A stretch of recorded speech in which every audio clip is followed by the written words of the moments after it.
விடாத அமெரிக்கா, பழி தீர்க்க துடிக்கும் ஈரான், உயரப்போகும் பெட்ரோல் டீசல் விலை. பிப்ரவரி 2026 கடைசி நாட்கள் உலக வரலாற்றில் ஒரு கருப்பு பக்கமாகவே எழுதப்பட உள்ளன. பல ஆண்டுகளாக அமெரிக்கா மற்றும் இஸ்ரேலுக்கு சிம்ம சொப்பனமாக விளங்கிய ஈரானின் உச்ச அதிகார மையம் சிதைந்து போயுள்ளது. மார்ச் 1ஆம் தேதி ஈரானிய அரசு ஊடகங்கள் அதிகாரப்பூர்வமாக அந்த செய்தியை வெளியிட்டன. ஈரானின் ஆன்மீக மற்றும் அரசியல் தலைவர் அப்துல்லா அலி கமேனி கொல்லப்பட்டார். கடந்த சில நாட்களாகவே இஸ்ரேல் மற்றும் அமெரிக்காவுக்கு இடையே ரகசிய ஆலோசனைகள் தீவிரமாக நடந்து வந்தன. தொடர்ந்து பிப்ரவரி 28ஆம் தேதி டெஹ்ரானில் உள்ள கமேனியின் அதிகாரப்பூர்வ இல்லத்தின் மீது அமெரிக்கா மற்றும் இஸ்ரேல் இணைந்து ஒரு அதிரடி வான்வழி தாக்குதலை நடத்தின. இந்த தாக்குதலில் கமேனி தங்கியிருந்த தரைக்கடி சுரங்கங்கள் தகர்க்கப்பட்டன. இந்த தாக்குதலில் கமேனி மட்டுமின்றி அவரது குடும்பத்தினர் பலரும் கொல்லப்பட்டதாக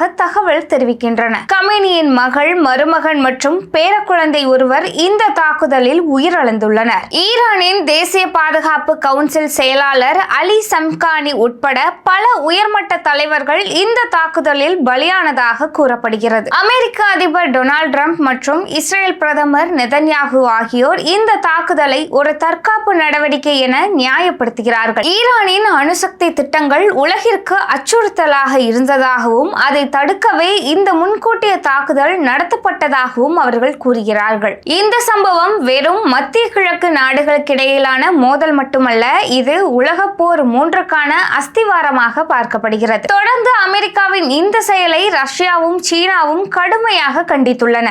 ஈரான் வீழ்ந்தால் அந்த பிராந்தியத்தில் ரஷ்யாவின் செல்வாக்கு குறையும் என்பதால் ரஷ்யா நேரடியாக போரில் குதிக்க வாய்ப்புள்ளது எனவும் தகவல் வெளியாகியுள்ளது. மேலும் போரின் தாக்கம் காரணமாக கச்சா எண்ணெய் ஏற்றுமதி செய்யப்படும் ஸ்ட்ரெய்ட் ஆஃப் ஹோர்மோஸ் என்ற இடத்தை மூடுவதாக ஈரான் எச்சரித்துள்ளது. அப்படி நடந்தால் பெட்ரோல் மற்றும் டீசல் விலை உலகெங்கும் எட்டாத உயரத்திற்கு செல்லும்.